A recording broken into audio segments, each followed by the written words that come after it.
नमस्कार साथियों, मैं ओम प्रकाश। आप सभी का टॉप ऑफिसर्स क्लास सेल्स के डिजिटल प्लेटफॉर्म पर आपका सभी का हार्दिक स्वागत है, अभिनंदन करता हूं। कल हम सभी राजस्थान इतिहास के अंदर मेवाड़ के इतिहास स्टार्ट किया था और मेवाड़ के इतिहास के अंदर हमने कुछ उसके सामान्य जानकारी देखी थी। सामोली अभिलेख के बारे में देखा था। सामोली अभिलेख के बाद में हमने आपके बप्पा रावल देखा था, अल्लट देखा था, जैतर सिंह के बारे में पढ़ा था। आज मैं थोड़ा उनके बारे में आपको वापस रिवीजन करवा देता हूँ। कल हमने है जो आपके काल भोज या बप्पा रावल के बारे में पढ़ा था। बप्पा रावल के बारे में हमने पढ़ा कि बप्पा रावल का जो अन्य नाम था या उसका जो वास्तविक नाम था वो काल भोज था। ये 734 ईस्वी के अंदर मान मौर्य को हराता है और आपके चित्तौड़गढ़ पर क्या कर लेता, आपका अधिकार कर लेता है। ये हरित नामक ऋषि का शिष्य था। मैं आगे आपके बप्पा रावल के बारे में बताऊँ आपको। तो बप्पा रावल ने जो आपके सोने के सिक्के चलाए थे, इन्होंने अपनी जो नई राजधानी बनाई थी उसका नाम नागदा था। और नागदा के अंदर ये मेवाड़ के जितने भी राजा हैं स्वयं को एकलिंग जी का दीवान मानते थे, इसलिए इसने नागदा के अंदर एकलिंग जी के मंदिर का क्या करवाया था, निर्माण करवाया था। मैं आगे बात करूं आपके बप्पा रावल के बारे में, तो बप्पा रावल ने जो सोने के सिक्के चलाए थे जो कि कितने ग्रेन के थे, आपके 115 ग्रेन के सोने के सिक्के थे। आगे मैं बप्पा रावल के बारे में बात करूं तो पाकिस्तान के अंदर एक शहर है जिसका नाम है रावलपिंडी। उस रावलपिंडी शहर का नाम है, नामकरण है जो बप्पा रावल के सैन्य शिविर के कारण उसका नाम है जो आपके क्या हुआ था, रावलपिंडी हुआ था। एक इतिहासकार हुए थे हमारे जिसका नाम था आपके सीवी वैद्य, और इस सीवी वैद्य है जो आपके बप्पा रावल की जो तुलना है वो चार्ल्स मार्टिन जो कि फ्रांस का था उससे तुलना की थी। मैं आगे आपके बप्पा रावल के बारे में आपको बताऊँ तो बप्पा रावल ने मुस्लिम जो आपका राजा था सलीम उसको हराता है और हराते हराते गजनी तक चले जाते हैं, और गजनी के अंदर उसको राजा हटाकर अपने भांजे को जो आपके वहाँ का क्या बना देते हैं, राजा बना देते हैं। उसके बाद हमने इनकी उपाधियों के बारे में पढ़ा था, इनकी कौन कौन सी उपाधियाँ थी। तो मैंने आपको 3 उपाधियाँ इसकी बताई थी, राजगुरु, चकवे और आपके हिंदू सूरज, ये इनकी 3 उपाधियाँ थी। आगे मैं बात करूँ तो दूसरा हमारा जो राजा था उसका नाम था आपका अल्लट। अल्लट जिसका अन्य नाम आलू रावल था, इसके टाइम के में एक प्रशस्ति मिलती है जिसका नाम था सारणेश्वर प्रशस्ति। और ये सारणेश्वर प्रशस्ति आपके सारणेश्वर प्रशस्ति हमें क्या क्या जानकारी देती है, तो हमें एक जानकारी देते हैं कि इसने अपनी एक नई राजधानी बनाई थी जिसका नाम था अहाड़, और अहाड़ के अंदर वरा मंदिर या भगवान विष्णु का मंदिर था उसका निर्माण करा था। यह वहाँ की टैक्स व्यवस्था के बारे में जानकारी देते हैं, वहाँ के प्रशासनिक विभाजन के बारे में जानकारी देते हैं। मैंने वहाँ पर कौन कौन से अधिकारी हुआ करते थे, मुख्य अधिकारी कौन कौन से थे उनके बारे में बताया था। मुख्य अधिकारी की बात करूँ तो वहाँ पर एक था आपका अमात्य जिसको प्रधान बोलते थे, एक वहाँ पर अक्ष पटलिक था जिसको आय और व्यय का अधिकारी था, एक आपके वहाँ पर भिस्कादी राज था जो वहाँ का मुख्य चिकित्सा अधिकारी था, संधि विग्रह जो शांति और युद्ध का अधिकारी कहलाता था, एक आपके बंदीपति था, बंदीपति है जो आपके राज्यों की प्रशंसा करने वाला आपका क्या था, अधिकारी था। मैं आगे आपके बात करूं तो हमें एक और वहाँ पर आठपुर अभिलेख या अहाड़ अभिलेख मिलता है जो कि 977 ईस्वी का है। ये हमारे किसी शक्ति कुमार नामक राजा का है, और इस अभिलेख से हमें जानकारी मिलती है कि आपके जो आलू रावल या अल्लट है उसकी एक राजकुमारी थी जिसका नाम था हरियादेव हूण, और उसने एक नगर बसाया था जिसका नाम था हर्षपुर नगर। तीसरा जो राजा पड़ा था उसका नाम था जैतर सिंह, और जैतर सिंह के बारे में एक हम प्रसिद्ध युद्ध पढ़ते हैं जिस युद्ध का नाम था आपका भूताला का युद्ध। भूताला का युद्ध मैंने बताया था कि ये दिल्ली का राजा था इल्तुमिश, और इल्तुमिश के और इसके आपके जैतर सिंह के बीच में युद्ध होता है। 1227 ईस्वी का युद्ध है। इस युद्ध के अंदर आपके जैतर सिंह के 2 प्रमुख सेनापति थे, एक का नाम था बालक और दूसरा था आपका मदन। इनके बारे में पढ़ते हैं, और इस युद्ध के अंदर हम बोलते हैं कि जैतर सिंह की जीत हुई थी और इल्तुतमिश की जो भागती हुई सेना थी वो नागदा को लूट लेती है। इसके बाद में चित्तौड़गढ़ जो राजधानी है वो आपके जैतर सिंह ने बनाई थी। और इसके बाद हमने ये भी पढ़ा कि एक हमारे इतिहासकार थे जिसका नाम था जय सिंह सूरी, वो आपके हमीर मद मर्दिन पुस्तक लिखते हैं। इस पुस्तक के अंदर जो आपके भूताला का युद्ध हुआ था जैतर सिंह के और आपके इल्तुतमिश के बीच में जो युद्ध हुआ था, इस युद्ध की क्या मिलती है, जानकारी मिलती है। एक हमारे प्रसिद्ध इतिहासकार थे जिनका नाम था डॉक्टर दशरथ शर्मा, और डॉक्टर दशरथ शर्मा कहते हैं कि मेवाड़ का स्वर्ण काल यदि किसी का है तो आपका किसका है, जैतर सिंह का क्या है, टाइम पीरियड है। तो ये हमें कल पढ़ा था, इसके आगे आज हम स्टार्ट करेंगे। तो आज स्टार्ट कर रहे हैं आगे। आज हमारा जो नेक्स्ट राजा है उसका नाम है आपका रतन सिंह। रतन सिंह है। रतन सिंह मैं टाइम पीरियड की बात करूं तो रतन सिंह का टाइम पीरियड था आपका 1302 से 1303 के बीच में। 1302 से 1303 के बीच में इनका टाइम पीरियड था। अगली हमारी हेडिंग है कुंभकर्ण। कुंभकर्ण कौन था? कुंभकर्ण के बारे में आपको बताऊं,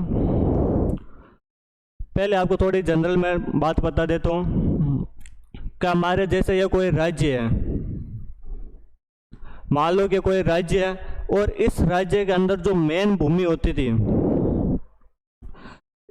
राज्य के अंदर जो मेन भूमि होती थी जिसके अंदर राजधानी उपस्थित होती थी, ये जो मेन भूमि होती है जिसको हम परगने, इसके अंदर बहुत छोटे छोटे परगने होते थे और इसी के अंदर जो राजधानी होती थी और इसके अंदर राजा राज किया करता था। इसके बाद में जो राजा के अन्य जो छोटे भाई थे या जो राजा नहीं बने, उनको बाद में क्या करते हैं कि छोटी छोटी जागीरें दे दिया करते थे। छोटी छोटी क्या करते थे? जागीरें दे देते थे। इन जागीरों को बोलते थे ठिकाने, जागीर या ठिकाने। और जो जागीर के अंदर राज करते थे वो कहलाते आपके जागीरदार कहलाते थे। तो कुंभकर्ण को एक जागीर दी गई थी, लेकिन कुंभकर्ण उससे राजी नहीं हुआ और बाद में ये चला जाता है आपका नेपाल। कहाँ चला जाता है आपका? कुंभकर्ण बाद में चला जाता है आपका नेपाल। और नेपाल के अंदर मैं बात करूं तो नेपाल के अंदर आपके जो गुहिल डायनेस्टी के या गुहिल वंश के क्या करता है आपका स्थापना करता है। तो आपसे कोई क्वेश्चन पूछ ले कि गुहिल डायनेस्टी या गुहिल वंश की है जो आपको नेपाल के अंदर स्थापना कौन करता है, तो वो कौन करता है? कुंभकर्ण था। और कुंभकर्ण किसका भाई था? तो आपके किसका भाई था? रतन सिंह का भाई था। ये आपको थोड़ा ध्यान रखना है। मैं आगे बात करूं आपके, तो अगले है हमारी हेडी है पद्मिनी, रानी पद्मिनी। पद्मिनी के बारे में आपको 2-4 बातें बताता हूँ।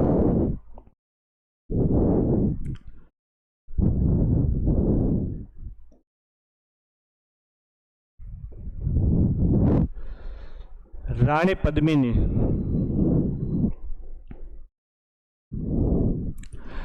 पद्मिनी के बारे में कहा जाता है कि पद्मिनी है जो आपके सिंहल द्वीप की राजकुमारी थी। कहाँ की राजकुमारी थी? सिंहल द्वीप की राजकुमारी थी।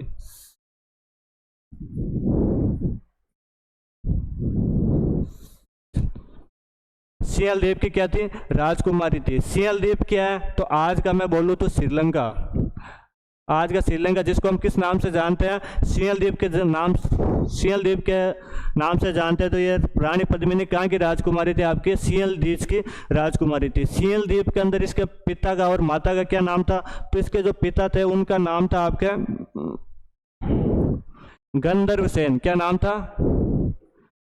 गंधर्व सेन। और माता का नाम था आपके चंपावती। क्या नाम था? चंपावती नाम था। ये तो थे इसके पिता और ये थी इसकी माता। तो और ये रानी पद्मिनी किसकी रानी थी? तो ये किसकी रानी थी? आपके रतन सिंह की क्या थी? रानी थी। देखो वापिस, रानी पद्मिनी कहाँ की थी? सिंहल द्वीप की थी। पिता का क्या नाम था? गंधर्व सेन था। माता का क्या नाम था? चंपावती थी। किसकी रानी थी? तो रतन सिंह की क्या थी? रानी थी। और इसके बारे में हम क्या पढ़ते हैं? हम पढ़ते हैं कि पद्मिनी के पास में एक तोता था जिसका नाम था हीरामन। तोते का क्या नाम था? हीरामन। और ये हीरामन तोता है जो आपके इधर आता है चित्तौड़ साइड, और चित्तौड़ साइड के अंदर रतन सिंह को है जो पद्मिनी की सुंदरता के बारे में बताता है कि वहाँ पर एक सिंहल द्वीप के अंदर इतनी सुंदर राजकुमारी है, आप उसे विवाह करो। रतन सिंह इस हीरामन के कहने पर आपके किधर चले जाते हैं? सिंहल द्वीप चले जाते हैं, श्रीलंका की ओर चले जाते हैं। अब श्रीलंका का राजा कौन है? गंधर्व सेन। अब ऐसे तो कैसे जाके गंधर्व सेन को कहे कि मैं तेरी बेटी से विवाह करूंगा? तो वे वहाँ पर एक वेश धारण करते हैं, जोगी का वेश धारण करते हैं। किसका वेश धारण करते हैं? जोगी का वेश धारण करते हैं। इतिहासकार तो ये भी कहते हैं कि ये वहाँ पर 7 वर्ष तक रहते हैं। कितने वर्ष तक रहते हैं? 7 वर्ष तक रहते हैं। तो गंधर्व सेन वहाँ पर गए, जोगी के वेश में थे एक बार, और गंधर्व सेन इनको देख लिया। तो गंधर्व सेन ने पूछा कि तुम्हारे ये जोगी बनने का क्या कारण है? तो गंधर्वसेन ने उनको रतन सिंह ने उन्होंने पूरी बात बताई और कहा कि मैं जो आपके पद्मिनी से विवाह करना चाहता हूँ और मैं चित्तौड़गढ़ का क्या हूँ, राजा हूँ। अब इतनी औकात इन सियल द्वीप वालों की नहीं कि चित्तौड़गढ़ के राजा को है जो आप विवाह के लिए मना कर दो। तो बाद में ये गंधर्वसेन है जो आपके इस पद्मिनी का विवाह किसके साथ करा देते हैं, आपके रतन सिंह के साथ कर देते हैं। बाद में रतन सिंह को यहाँ पर चित्तौड़ लाया गया और यहाँ पर सबसे अलग ही रखते थे। एक बार की बात है,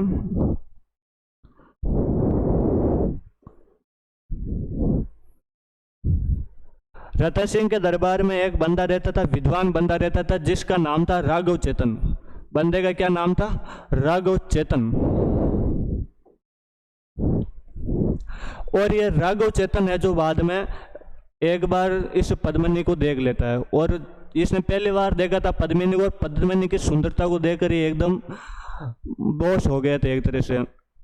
जब ये बात आपके रतन सिंह को पता चली कि जो राघव चेतन है जो पद्मिनी को देख लिया, तो बाद में राघव चेतन ने इसको रतन सिंह ने राघव चेतन को है जो दरबार से निकाल दिया था।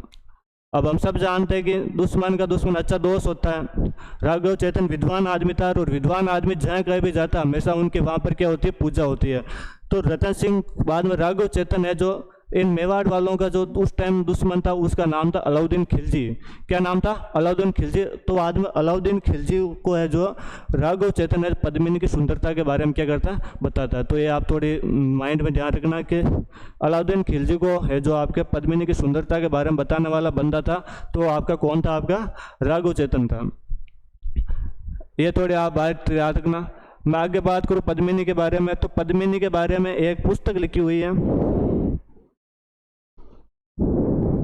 पुस्तक का नाम है पद्मावत। पुस्तक का क्या नाम है, पद्मावत। और ये पद्मावत पुस्तक किसने लिखी थी, ये 1540 ईस्वी की पुस्तक है। कब की, ये 1540 ईस्वी की पुस्तक है। पुस्तक किसने लिखी थी, तो एक बंदा था जिसका नाम था मलिक मोहम्मद जायसी। क्या नाम था, मलिक मोहम्मद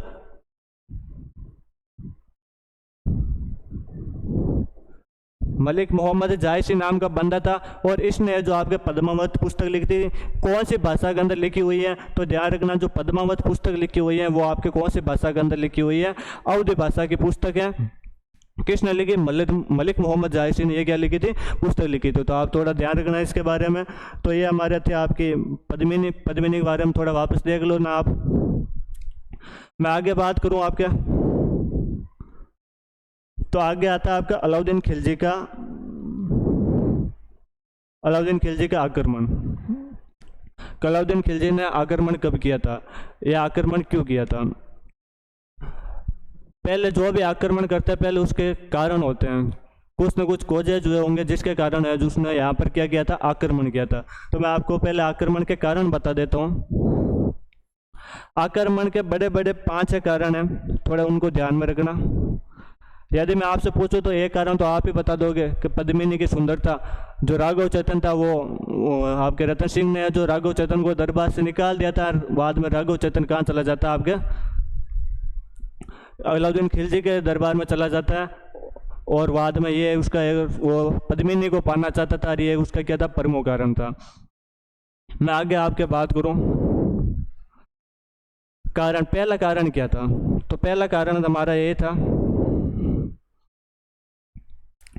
कि कोई भी युद्ध हुआ, कारण हुआ, तो उसका एक ही है कि जो अगला वाला होता है उसका एक फिक्स टारगेट होता है, साम्राज्यवादी नीति। कि यदि कोई किसी पर अटैक कर रहा है, उसका यदि आप कहीं पर थ्योरी एग्जाम दे रहे हो, यदि आपको कारण लिखना है या तुक्का ही लगाना है, तो एक फिक्स कारण होता है, सभी में काम आ जाएगा, उसका नाम है साम्राज्यवादी नीति। तो पहला कारण तो मैं लिख देता हूँ, साम्राज्यवादी नीति। युद्ध कौन, आक्रमण कौन कर रहा, अलाउद्दीन खिलजी कर रहा है, तो अलाउद्दीन खिलजी की साम्राज्यवादी नीति, ये प्रमुख कारण ये था एक इसका। मैं आगे बात करूं तो जो आपके मेवाड़ की जो लोकेशन है वो एक बहुत एक ट्रेड रूट पर स्थित था। मैं बात करूं आपके यहाँ पर जैसे मेवाड़ है या चित्तौड़ को भी मान लो, और मेवाड़ के इस साइड जो मेवाड़ की बाउंड्री लगती है वो लगती है मालवा से। किससे लगती है, मालवा से उसकी क्या लगती है, बाउंड्री लगती है। और इधर मेवाड़ से थोड़ा ऊपर की साइड है जो हमारा कौन सा है, तो इधर है हमारा दिल्ली।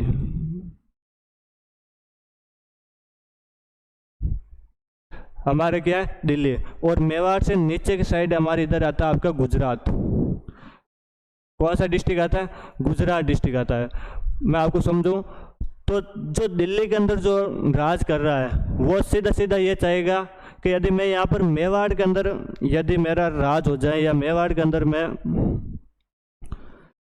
अंदर यदि मैं मेरा अपना साम्राज्य स्थापित कर लूँ, तो मैं यहाँ से आसानी से मालवा को भी कंट्रोल कर सकता हूँ और आसानी से गुजरात को भी कंट्रोल कर सकता हूँ।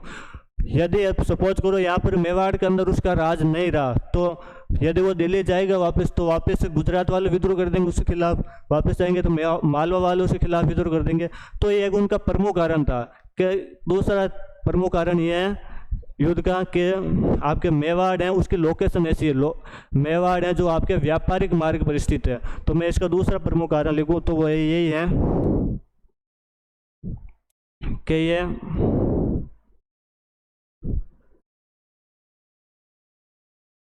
कि दिल्ली से गुजरात और दिल्ली से मालवा जाने वाले मार्ग पर स्थित है।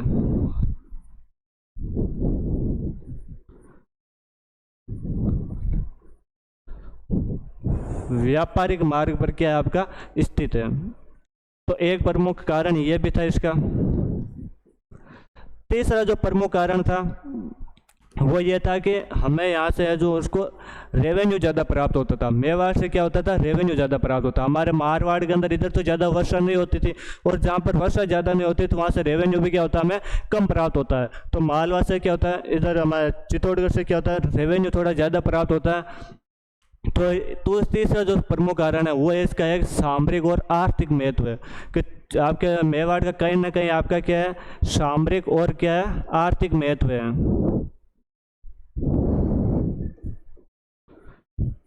इकोनॉमिक इम्पोर्टेंस है आपके कहीं ना कहीं मेवाड़ के। इसके कारण ये आपके जो अलाउद्दीन खिलजी है आपको चित्तौड़ पर अपना कब्जा करना चाहता था या अपना साम्राज्य स्थापित करना चाहता था। मैं आगे प्रमुख कारण बताऊँ आपको चौथा।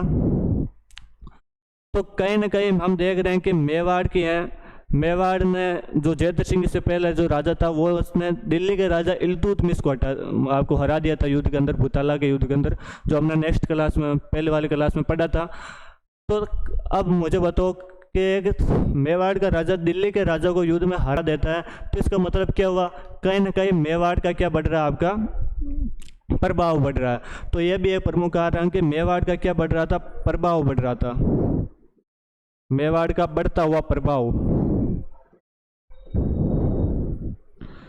और अलाउद्दीन खिलजी ये नहीं चाहता था कि मेरे नाक के नीचे कोई व्यक्ति है जो इतना शक्तिशाली हो जाए। तो यह भी इसका क्या था, एक प्रमुख कारण था। मैं आगे बात करूं आपके पांचवा कारण क्या था। तो पांचवा कारण था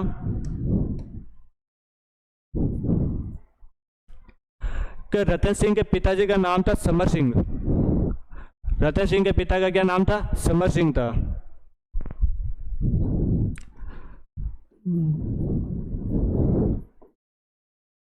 और ये बात है आपके 1299 की।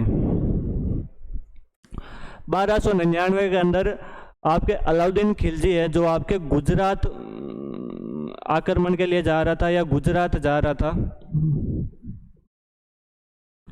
और उस दौरान गुजरात जा रहा था, और इस दौरान है जो आपके अलाउद्दीन खिलजी और आपके रतन सिंह के पिता समर सिंह ने जो आपके अलाउद्दीन खिलजी से क्या ले लिया था, टैक्स ले लिया था। क्या ले लिया था, टैक्स ले लिया था। तो कहीं ना कहीं यदि दिल्ली के राजा से मेवाड़ का राजा टैक्स ले रहा है तो कहीं ना कहीं आपके दिल्ली के राजा की क्या है, यहाँ पर बेइज्जती हो रही है, बदनामी हो रही है। तो ये एक बदला लेना चाहता था अलाउद्दीन खिलजी है जो आपके।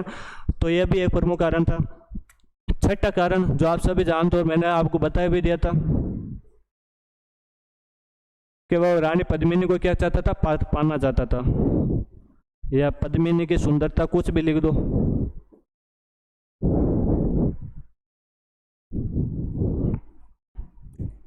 या वो रानी पद्मिनी को पाना चाहता था। तो ये इनके क्या थे, प्रमुख कारण थे।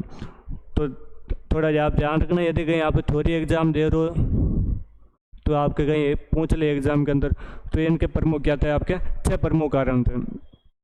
मैं आगे आपके बात करूं क्या हुआ था। अलाउद्दीन खिलजी हमारे यहाँ पर आता है, और यहाँ पर आता है तो कब जब मेवाड़ आक्रमण के लिए आया था तो कम से कम 8 महीने का घेरा डाल के बैठा था। हमारे यहाँ पर जितने भी किले बने हुए हैं वो सुरक्षा की दृष्टि से बहुत ही मैं देखूँ कि बहुत अच्छे किले हैं। उन किलों की यदि हम दीवार देखें तो इतनी इतनी बड़ी दीवार है, आसानी से दुश्मन है जो उस किले को तोड़कर अंदर नहीं आ सकता। और यदि हम किले की बात करें, मैं आगे आपको कल्चर के अंदर जब आप किले पढ़ेंगे तो हम पढ़ेंगे भाई चित्तौड़ का किला है वो आपके सबसे बड़ा आवासीय किला है, सबसे बड़ा यदि कोई लिविंग फोर्ट है, आवासीय किला है, तो वो कौन सा किला? आपका चित्तौड़गढ़ का किला है, सबसे बड़ा आवासीय किला है।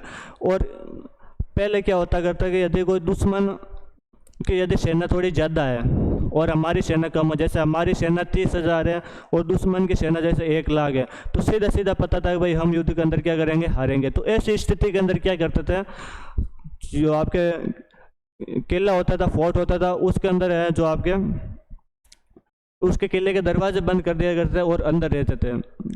अब किले के अंदर अन्न पानी की पानी की और जल की कोई कमी नहीं थी। हम कहते हैं कि भाई जो चित्तौड़गढ़ का किला था, चित्तौड़गढ़ के किले के अंदर खेती होती थी। क्या होती थी? खेती होती थी। और पहले कहते हैं कि चित्तौड़गढ़ के किले के अंदर 84 तालाब थे। इसका मतलब चित्तौड़गढ़ के किले के अंदर पानी और जल की कमी नहीं है।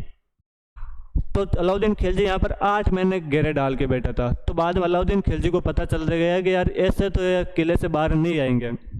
तो अलाउद्दीन खिलजी ने क्या किया? तो अलाउद्दीन खिलजी ने दूसरी टेक्निक अपनी, और दूसरी टेक्निक क्या थी कि वो अलाउद्दीन खिलजी आपके रतन सिंह जी के पास रहता है और रतन सिंह जी को कहता है कि मैं आपसे क्या करना चाहता हूँ, दोस्ती करना चाहता हूँ, आपके साथ संधि करना चाहता हूँ। और जब भी राजाओं के साथ संधि होती थी उसके बाद में किसी प्रकार का कोई युद्ध नहीं होता। कोई विश्वासघात कर दे वो अलग बात है, बाकी किसी प्रकार का कोई युद्ध नहीं होता था। तो रतन सिंह जी अलाउद्दीन खिलजी के पास जाता है और वो एक शर्त रखता है कि मैं जो आपको पद्मिनी को देखना चाहता हूँ। किसको देखना चाहता हूँ? पद्मिनी को देखना चाहता हूँ। एक बार मेरे को क्या दिखा दे? पद्मिनी को दिखा दे। तो रतन सिंह जी ने क्या किया कि पद्मिनी को सामने खड़ा किया, उसके सामने एक बड़ा सा शीशा लगाया और जो शीशे से जो रिफ्लेक्ट छाया हुई वो एक कहते हैं कि तालाब के अंदर पड़ी थी। और उसको अंदर वो देखता अलाउद्दीन खिलजी, और बाद में वो एक बात के लिए चला जाता है। जब वो बाहर निकल रहा था तो वो धोखे से जो आपके रतन सिंह जी को क्या कर लेता है, पकड़ लेता है और अपने टेंट के अंदर ले जाता है। और उसके बाद में कहा कि यदि आपको आपके रतन सिंह जी चाहिए तो हमें पद्मिनी को क्या दो, सौंप दो। यह बात कौन कहता है? आपका अलाउद्दीन खिलजी कहता है। पद्मिनी के बारे में कहा जाता है कि पद्मिनी जितनी सुंदर थी उतनी आपकी क्या थी, चतुर भी थी। पद्मिनी के 2 भाई थे, एक का नाम जिसका एक चाचा था और एक भतीजा था, चाचा भतीजा जिसका नाम था गोरा और बादल।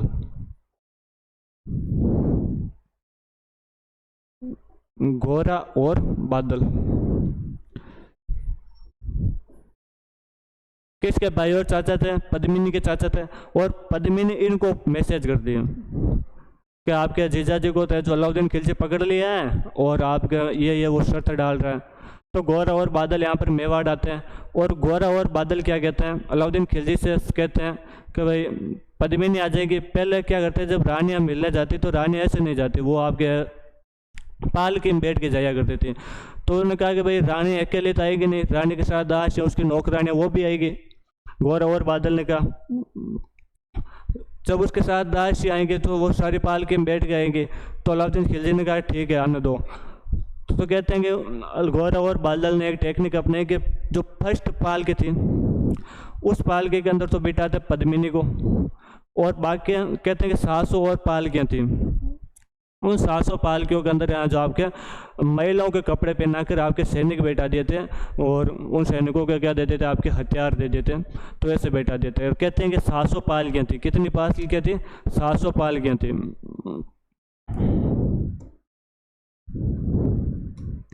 700 पालकियाँ थी। और यदि एक पालकी को उठाने के लिए 4 बंदों की जरूरत होती है तो आपके टोटल कितने? 2800 सैनिक वो हो गए और 700 जो पालकियों के अंदर बैठे हैं। तो कम से कम हमारे उनके पास में 3350 की क्या हो गई थी? फौज हो गई थी। और वो फौज वहाँ पर जाती है, अलाउद्दीन खिलजी के वो टेंट जहाँ पर लगे हुए थे वहाँ पर जाती है, जहाँ पर वो डेरा डाल के बैठा था। और वहाँ पर जाते हैं तो ये गोरा और बादल कहते हैं कि आपके गौरव और बादल बाद में अलाउद्दीन खिलजी से कहते हैं कि पद्मिनी ये जो अंतिम समय बार या लास्ट टाइम है जो आपके रतन सिंह जी से मिलना चाहती है। तो आपके अलाउद्दीन खिलजी ने उनको इजाज़त दे दी और कहा कि वो जहाँ पर रतन सिंह जी का टेंट लगा हुआ है वहाँ पर पद्मिनी को मिला दिया जाए। और बाद में वहाँ पर जाते हैं और वहाँ पर जो गौरव और बादल थे वो बाद में क्या करते हैं, वहाँ से रतन सिंह जी को उठा लेते हैं और जहाँ पर जो वहाँ पर अलाउद्दीन खिलजी की जो फौज लगी थी उनको मार देते हैं और बाद में रतन सिंह जी को उठा कर वहाँ से वापस क्या आपके चित्तौड़ लेके आ जाते हैं। तो बाद में इस वापस पूरी घटना का पता आपके कहीं ना कहीं अलाउद्दीन खिलजी को पता चला। तो अलाउद्दीन खिलजी को लगा कि यार कहीं ना कहीं मेरे साथ धोखा हो गया।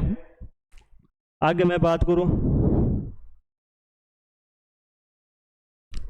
और कहते हैं कि जो युद्ध हुआ था उस युद्ध के अंदर ये गौरा काम आ गया था। गौरा उस युद्ध के अंदर क्या हो गया था, शहीद हो गया था। और बाद में बादल है जो लड़ता हुआ अपनी जो सेना थी उसको वापस कहाँ पर लेता था, किले के अंदर आता है। किले के वापस क्या कर लेते हैं, आपके दीवार जो गेट थे वो किले के क्या कर लेते हैं, बंद कर लेते हैं। किले के गेट बंद कर लिए, वापस किले के अंदर बैठ गए।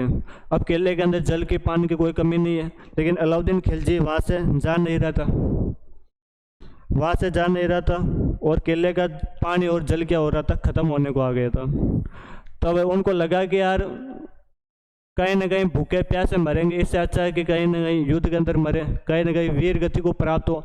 और जब ऐसी कंडीशन आ जाती कि भाई दुश्मन की सेना ज़्यादा है और हमारी सेना कम है, तो उस टाइम क्या होता था, साका होता था। साका क्यों होता था आपको मैं बताऊँ, हमारे इससे पहले की जो कोई भी लड़ाइयाँ हुई हैं उन लड़ाइयों के अंदर राजा आपस में पर्सनली लड़ते थे।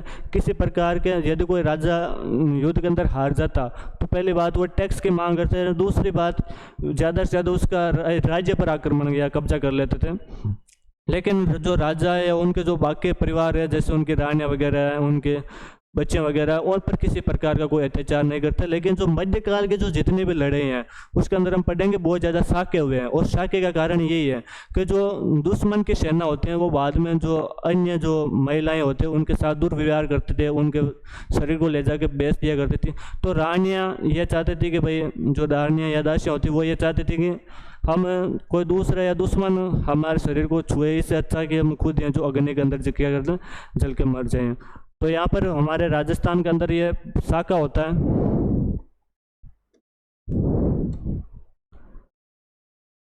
चित्तौड़गढ़ का पहला साका है ये। और साका, जब भी साका होता है, साका के अंदर दो चीज होती है, एक होता है आपका जोहर,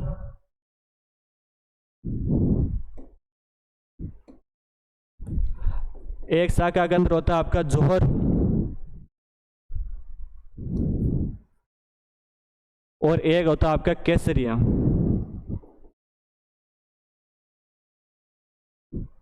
जोहर और केसरी होते हैं। जोहर क्या होता है, जोहर का मतलब होता है आग, अर्थात महिलाएं होती है वो एकदम सज धज के आभूषण वगैरह पहन के यज्ञ करते हैं इससे पहले, और बाद में क्या करते हैं, आग में बैठ जाती हैं।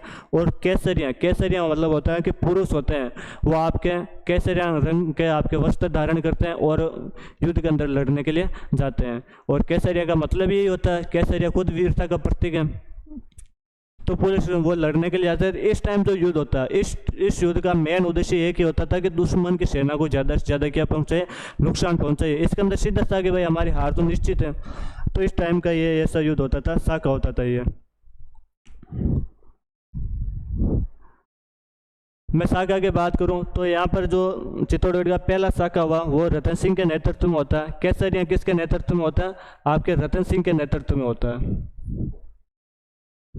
किसके नेतृत्व में होता है, रतन सिंह के नेतृत्व में होता है। फिर मैं वही बात करूं जोहर, तो जोहर को यहाँ पर कौन लीड करती है, तो जोहर को लीड करती है आपकी पद्मिनी। कौन लीड करती है, आपकी पद्मिनी। आपके किसको लीड करती है, आपके जोहर को लीड करती है। और पद्मिनी के साथ में 1600 अन्य महिलाएं भी क्या करती है, जोहर करती हैं।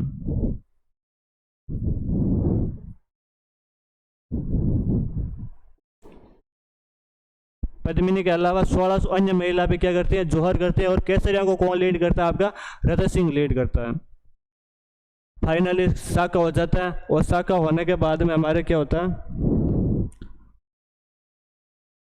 अलाउद्दीन खिलजी की बहुत ज़्यादा सेना को नुकसान पहुंचा दिया। कहते हैं कि भाई अलाउद्दीन खिलजी की लमसम जो सेना है वो 1 लाख के समथिंग थी, इनकी सेना 30,000 थी।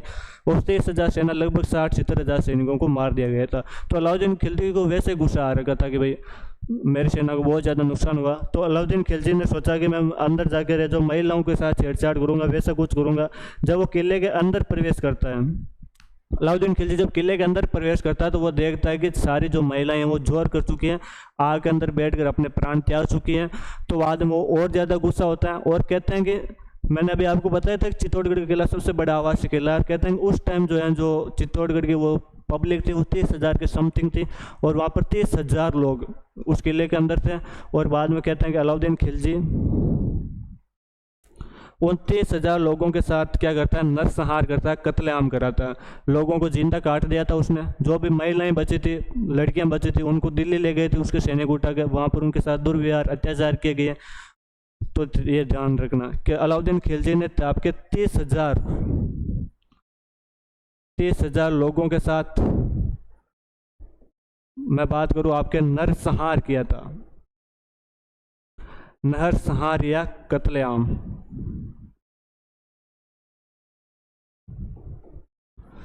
तो ध्यान रखना, कोई आपसे पूछ ले कि 30,000 लोगों के साथ क्या किया, आपके नरसंहार या कत्लेआम किया था। मैं आगे बात करूं आपके, तो अलाउद्दीन खिलजी 25 अगस्त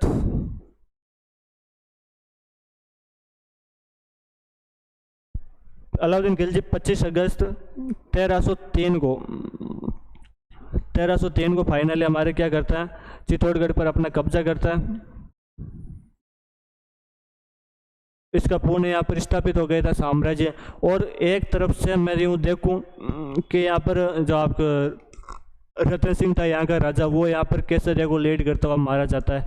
यहाँ की जो रानी, वो रानी जो अन्य महिला यहाँ की दासी नौकरानियाँ थी, वो सारी की सारी जोहर के अंदर जलकर मर गई थी। मैं आगे बात करूँ, वहाँ की जो आम पब्लिक थी 30,000 लोग, उनको वहाँ पर नरसंहार कत्लेआम करा दिया। एक तरह से देखे तो मेवाड़ को पूर्ण तरह से उसने बर्बाद कर दिया था, मेवाड़ को पूर्ण तरह बर्बाद कर दिया था। आगे मैं बात करूं आपके, तो अगला आता है हमारा खिजर खान। क्या आता? खिजर खान। खिजर खान के बारे में आपको 2-4 बातें बताऊं मैं आपके। खिजर खान कौन था? तो बाद में अलाउद्दीन खिलजी ने कहा, ये अलाउद्दीन खिलजी का पुत्र था खिजर खान। किसका पुत्र था? आपका अलाउद्दीन खिलजी का क्या था? पुत्र था। और इसने कहा, अलाउद्दीन खिलजी ने कहा कि मैंने ये जो पूर्ण रूप से जो आपके चित्तौड़गढ़ को बर्बाद कर दिया है, और अब चित्तौड़गढ़ को आबाद कौन करेगा? तो चित्तौड़गढ़ को आबाद करेगा मेरा पुत्र। कौन? खिरज खान। इसका नाम था खिरज खान। इसलिए अलाउद्दीन खिलजी ने चित्तौड़गढ़ का नाम बदलकर एक नाम कर दिया था, वो आप लोग ध्यान रखना, उसका नाम कर दिया था खिजराबाद। क्या कर दिया था? खिजराबाद। कैसे याद किया? तो वापस ध्यान रखना कि खिजर खान है, जो खिजर खान किसका पुत्र था? अलाउद्दीन खिलजी का पुत्र था। अलाउद्दीन खिलजी ने चित्तौड़ को पूर्ण रूप से बर्बाद कर दिया था, और वापस चित्तौड़ को आबाद किसने किया? तो खिजर खान ने किया। इसलिए चित्तौड़गढ़ का नाम बदल कर क्या कर लिया था? खिजरबान कर दिया था। वेरी वेरी इंपॉर्टेंट क्वेश्चन है, कई बार एग्जाम के अंदर यह जो आपके पूछ चुका है, क्वेश्चन आ चुका है, और मैं आपको बाद में एमसीक्यू सॉल्व कराऊँ तो वहाँ पर मैं आपको वापस बता दूंगा इसके बारे में। अब आबाद करेगा मतलब यहाँ पर कुछ काम वाम करेगा। तो खिजर खान वहाँ पर जब रहता था, तो खिजर खान देखता है कि वहाँ पर चित्तौड़गढ़ का जो किला बना हुआ ना, वो एक नदी के किनारे बना हुआ है। नदी जो उसके पास से निकलती है, उस नदी का नाम है गंभीरी नदी। नदी का क्या नाम है आपका? गंभीरी नदी।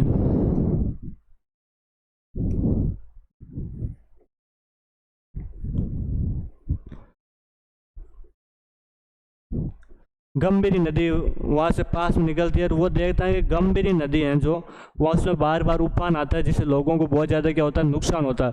तो बाद में खिजर खान गंभीरी नदी पर एक पुल बनाता है, एक ब्रिज का निर्माण कराता है। तो ये थोड़ा ध्यान रखना कि गंभीरी नदी पर जो आपके खिजर खान ने यहाँ पर चित्तौड़गढ़ के अंदर कौन कौन से काम किए। तो पहला ध्यान रखना कि खिजर खान ने पहला काम क्या किया? किसने? गंभीरी नदी पर क्या बनाया था? पुल बनाया था। ये आप लोग याद रखना। मैं आगे बात करूं आपके,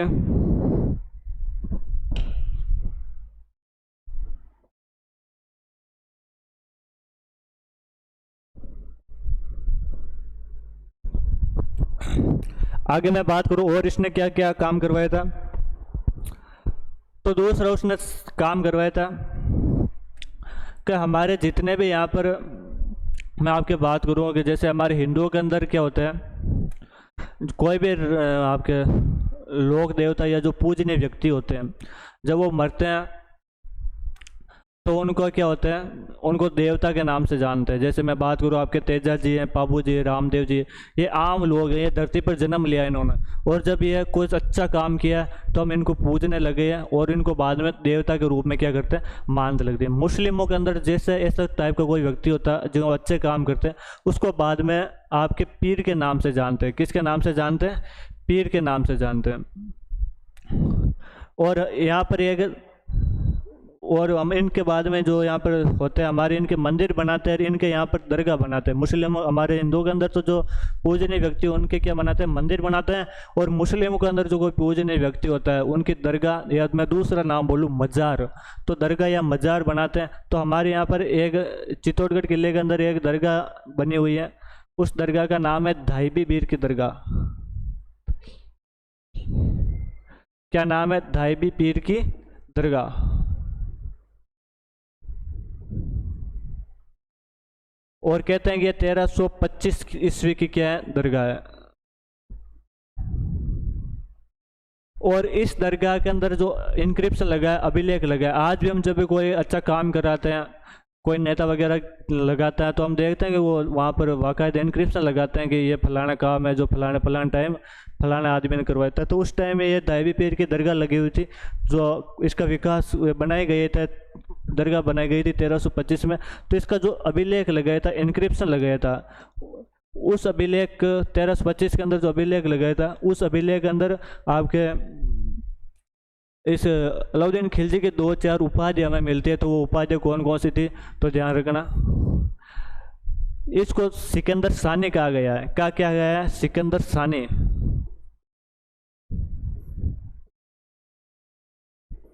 सिकंदर सानी कहा गया। सानी का मतलब होता है दूसरा, अर्थात आपका दूसरा सिकंदर कौन, दूसरा सिकंदर कौन है आपका?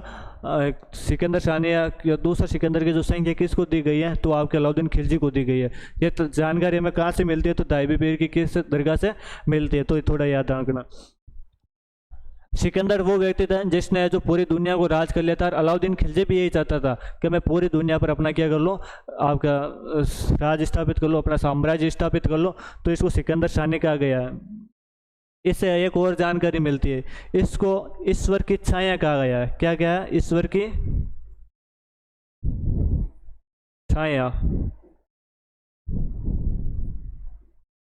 इसी दरबार के जो दरगाह थे, इसके जो अभिलेख लगा, इसके अंदर इस अलाउद्दीन खिलजी को संसार का रक्षक कहा है। संसार का रक्षक सिकंदर सानी, दूसरा सिकंदर बोल दो, ईश्वर की छाया या संसार का रक्षक, जो किसको कहा गया आपके धाईबी पीर की दरगाह जो 1325 ईस्वी की दरगाह है, उसके अंदर अलाउद्दीन खिलजी को ये बातें कही हुई है। मैं आगे बात करूँ आपके अलाउद्दीन खिलजी के बारे में तो इस खिजर खां के बारे में, तो खिजर खां ने यहाँ पर एक यहाँ पर मकबरे का निर्माण करवाया था। इसने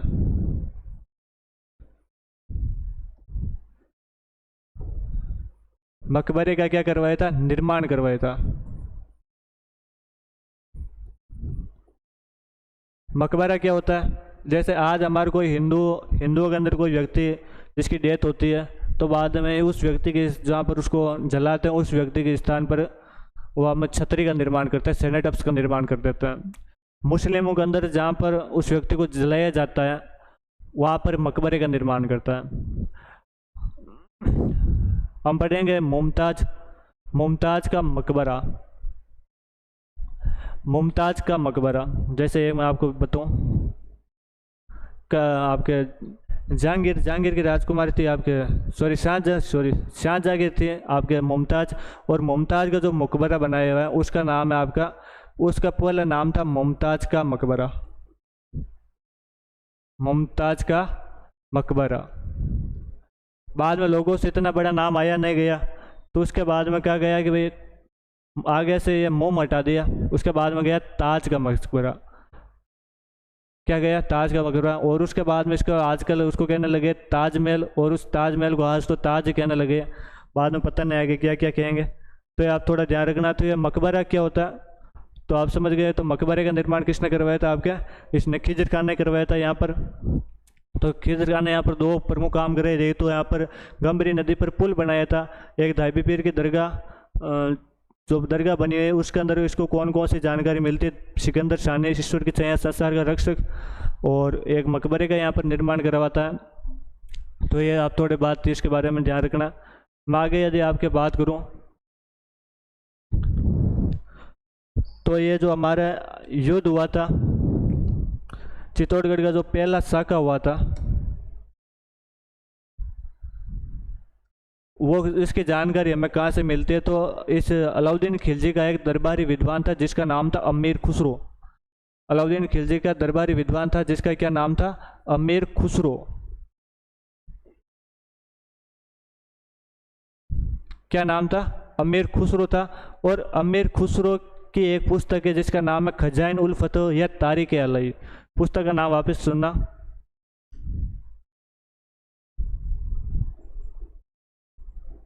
खजाइन उल फतह है, या इसी का दूसरा नाम है तारिक ए अलई।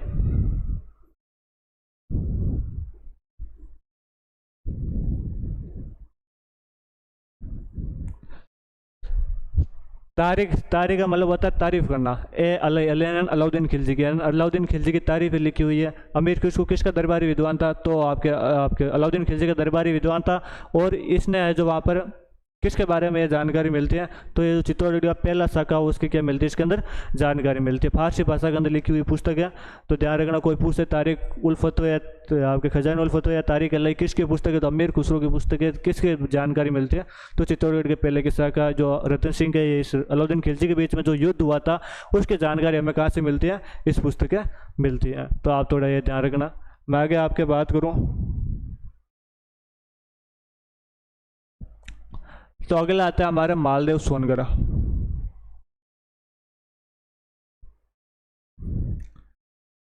मालदेव सोनगरा कहाँ से आ गया, कैसे हुआ था।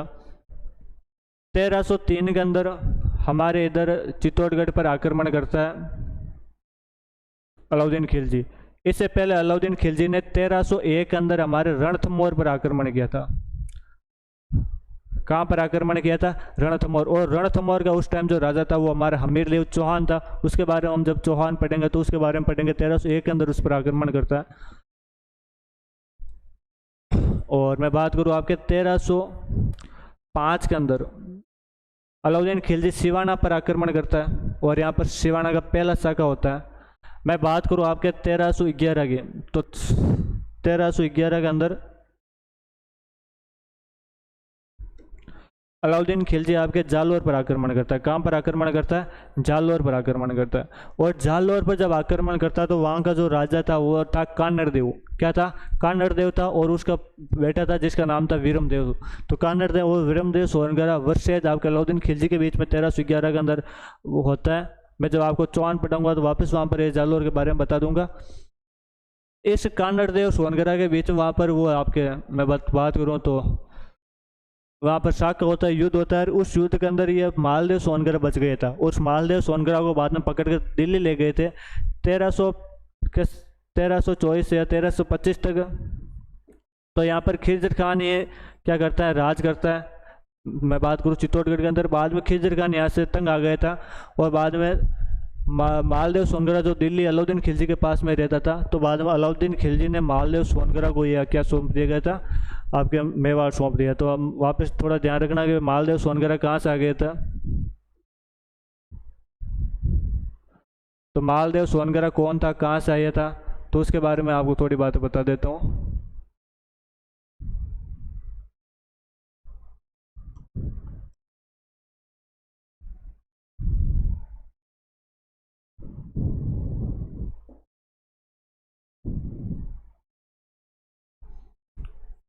ध्यान रखना, ये कहानड़देव सोनगरा जो कि जालौर का था। उसका छोटा भाई था। किसका छोटा भाई था? कानरदेव का छोटा भाई था। और बाद में इसको यहाँ पर क्या, यहाँ का क्या बना देता है? संस्थापक बना देता है। मालदेव सोनग्रा के कहते हैं कि बड़ी बड़ी मुछ थी, इसलिए इसका एक और नाम था, इसको बोलते हैं मुच्छाड़ा मालदेव।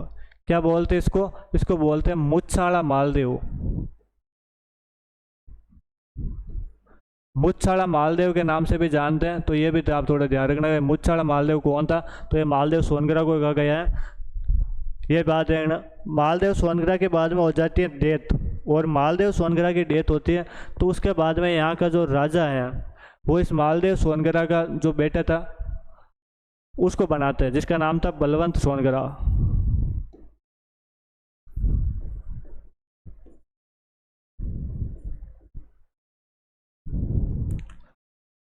तो ये थी आज की क्लास। आज क्लास के बारे में आपको मैं थोड़ा वापस बता देता हूँ। तो हमने आज एक ही राजा पढ़ा जिसका नाम था रतन सिंह। रतन सिंह का टाइम पीरियड 1302 से 1303 के बीच में था। इसका एक भाई था जिसका नाम था कुंभकर्ण। कुंभकर्ण बाद में नेपाल चला जाता है, नेपाल के अंदर राणा या गुहिल डायनेस्टी की क्या करता है? स्थापना करता है। मैं बाद में पद्मिनी की बात करता हूँ। ये पद्मिनी के बारे में एक दोहा लिख रखा है कि पोंगल गडरी पद्मिनी, के पोंगल गडरी पद्मिनी तो रानी सिरमौर, जैसलमेर जन्म लिया परनीगढ़ चित्तौड़। दोहे का क्या तात्पर्य है? तो मैं बता देता हूँ कि कुछ इतिहासकार यह मानते हैं कि जो पद्मिनी थी वो सिंहल द्वीप की राजकुमारी नहीं थी बल्कि पुंगल की थी। पुंगल कौन सा है? तो हमारे जो मैं बात करूँ बीकानेर जैसलमेर वाला जो इलाका है इसको किसके नाम से जानते हैं? पुंगल के नाम से जानते हैं। किस नाम से जानते हैं?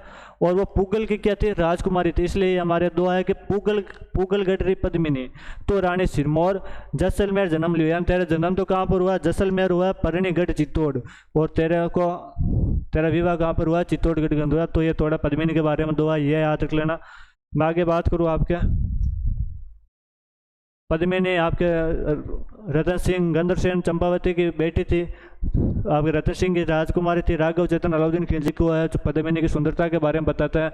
और उस तोते का क्या नाम था? उस तोते का नाम था हीरामन। मैं यहाँ पर वापस लिख देता हूँ, उस तोते का क्या नाम था? हीरामन नाम का तोता था, जो बाद में है जो अलाउद्दीन खिलजी को पद्मिनी की सुंदरता के बारे में बताता है। पद्मावत पुस्तक 1540 में मलक मोहम्मद जायसी द्वारा लिखी गई थी, जो कि कौन सी भाषा की पुस्तक है? अवधी भाषा के अंदर लिखी हुई पुस्तक है। मैं आगे बात करूँ आपके अलाउद्दीन खिलजी का आक्रमण। अलाउद्दीन खिलजी के आक्रमण क्या क्या कारण थे? तो पहला कारण था कि भाई आपके साम्राज्यवादी नीति। दूसरा कारण था कि जो आपके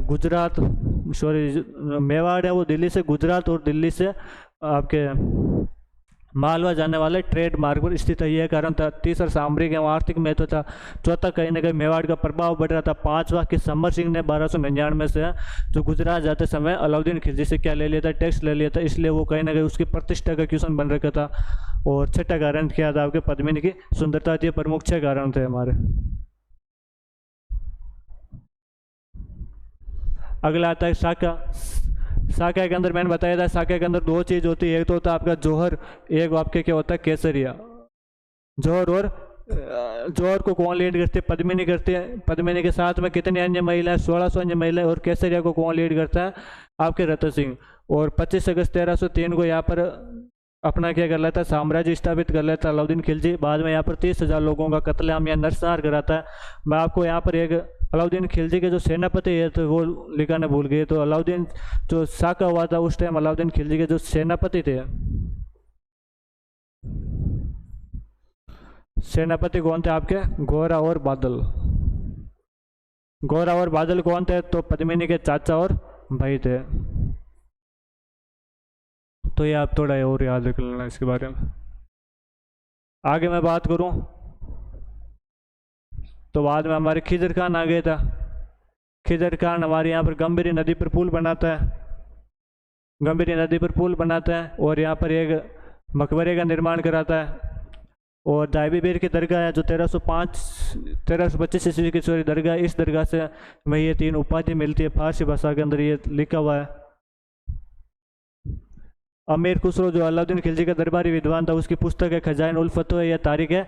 इस पुस्तक के अंदर जो चित्तौड़गढ़ का पहला सका हुआ था उसके बारे में क्या मिलती है? हमें जानकारी मिलती है। तो ये थी आज की हमारी क्लास। यदि आपको अच्छा लगा वीडियो तो लाइक शेयर ज़रूर करें और हमारे साथ बने रहिए। मिलते हैं नेक्स्ट क्लास में, तब तक के लिए धन्यवाद।